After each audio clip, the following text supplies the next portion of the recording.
zero point 0.5 divided by 10,000. Look, 10, 100,000, 10,000, these are called power of 10. 10 to the power 4 means 10,000.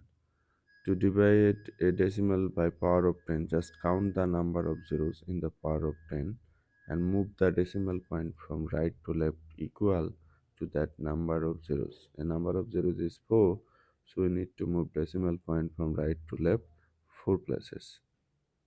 So look, 1 place, placeholder 0 2 place, placeholder 0 3 place, placeholder 0 4 place.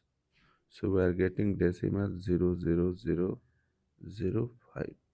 You can add here one more 0 to mean that this is less than 1.